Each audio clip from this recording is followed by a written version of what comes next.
Hello friends, আমি সঙ্গীতা। আমি নিয়ে এসেছি আবার একটা নতুন ব্লগ। এটা হচ্ছে চমু বিউটি পার্লারই বলতে পারেন। চমুর নাম করা একটা বিউটি পার্লার ট্যুর। আর এই যে গেটটা, এটা হচ্ছে চমুর মেন গেট ঢোকার মুখে।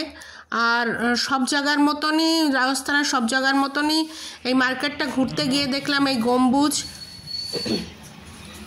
এই মার্কেটের ভেতর দিয়ে হেঁটে যাচ্ছি।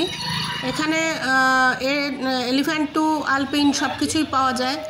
এইটাই হচ্ছে আমাদের উদয়পুরিয়া মোড় থেকে এই 10-15 মিনিটের রাস্তা। যদি অটো করা যায় কিংবা হচ্ছে টোটো করা যায় তাহলে হয়। আর আমার আজকে আসার উদ্দেশ্য একটাই, যে এয়ার এন্ডিং গেছে বলে অনেকেই ওষুধ তোলেনি। অনেক বলতে দুটো দোকানই আছে এখানে আমাদের উদয়পুরিয়ায়, যার জন্য আমার প্রেশারের ওষুধ আমি পাইনি। ও আমার বান্ধবী বলল চলো একটুখানি বিউটি পার্লার যাব।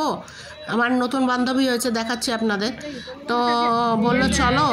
আমিও ভাবলাম যে দেখি চমুর মার্কেটটা যদি ঘুরে আমার ওষুধটা পাই, তার জন্য দুজনে মিলে বেরিয়ে পড়েছি। আর এই যে দেখুন, এখানে এই সব মার্কেট, এখানে ওষুধের দোকান থেকে, জামা কাপড় থেকে, বাসনপত্র থেকে সব আছে। আর এই হচ্ছে বিউটি পার্লারটা।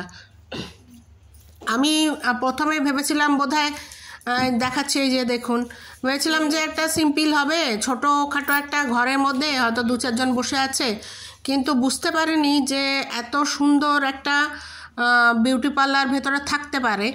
আর এখানে মোটামুটি ভালোই ভিড় ছিল। আমরা যেদিনকে গেছিলাম, আমার বান্ধবী মেন চুল কালার করতেই এসেছিল, কালারটা ও দিয়েছে। আর এখানে জেন্টস এবং লেডিস দু ধরনের কর্মচারী কাজ করে, যার ফলে আমার ছেলেকেও ওরা অ্যালাউ করেছিল। আর ওরা বসে আছে, আমিও বসেছিলাম। হঠাৎ মনে হলো একটু ভিডিওটা করি। অনেকেই তো আছেন যারা এই বিউটি পার্লারের খোঁজ পান না, তো সেই জন্য এই বিউটি পার্লারটাকে আমার খুবই ভালো লেগেছে, যার জন্য আমি একটুখানি ভিডিও করে নিলাম। আর আমার বান্ধবীকে বললাম তোমার আপত্তি নেই তো? বললো না, আপত্তি নেই, কোনো সমস্যা নেই। তো ওর চুল কালার করছিল, ওর সামনে একটু দাঁড়িয়ে পড়লাম। আর অদ্ভুতভাবে আমি পরে ওকে জিজ্ঞেস করেছিলাম যে কত নিল। তো বলল যে আমি কালারটা দিয়েছি, আর এই ভদ্রলোক শুধু কালারটা লাগানোর জন্য মাত্র 200 টাকা নিয়েছেন। তো সেই হিসাবে সস্তাও আছে। বাকি রেটগুলো আমি জানি না সেগুলো সস্তা আছে কি না। আর ওর কাছ দিয়ে যেটুকু জানতে পারলাম সেটুকুতে মনে হলো সস্তা। এখানে নানা রকম প্রোডাক্টও দেখলাম, যেরকম আমাদের দিল্লিতে মোটামুটি একটা বিউটি পার্লারে থাকে সাজানো গোছানো, সেই রকমই অত্যাধুনিক জিনিসপত্রও আছে, সুন্দরভাবে বেশ পরিষ্কার পরিচ্ছন্ন। অনেকদিন বাকি আছে আমার বাড়িতে। এখন গরম চলছে বলে কুলার, এসি এগুলোরও বন্দোবস্ত আছে। আর সেজন্য আমাদের অনেকক্ষণ বসে থাকতে কোনো অসুবিধা হয়নি। মাঝে মাঝে করলে না, যেমন চুলে ট্রিম করলে চুলে গ্রোথ হয়। এই যে চুলে কালার করা চলছে। ও ব্রাউন কালার করাটাই পছন্দ করে, যার জন্য সেটাই কিনে নিয়ে ওনাকে দিয়েছিল, আর উনি যত্ন করেই সেটা কালার করেছেন। আর এনার হচ্ছে ব্রাইডাল লুকের জন্য উনি এসেছিলেন। এই পাশে যে ভদ্রমহিলাকে দেখালাম, অনেকক্ষণ ধরে উনি সাজগোজ করছেন। আমরা থাকাকালীনই বললেন যে খিদে পেয়ে গেছে, আমাকে কিছু খেতে দাও। তারপর আবার ওই যিনি কালার করছিলেন এনে দিলেন। আর এইবার বলি, এর জন্যই এত সাজুগুজু। এই যে আমাদের একটা বার্থডে আছে, সেজন্যই ও মেন গেছিলো যে চুলটা একটু ভালো করে ঠিকঠাক করে নিই। আর এইটা হচ্ছে আমাদের ফার্স্ট ফ্লোরে, মেনলি সব ফ্যামিলিরাই থাকে।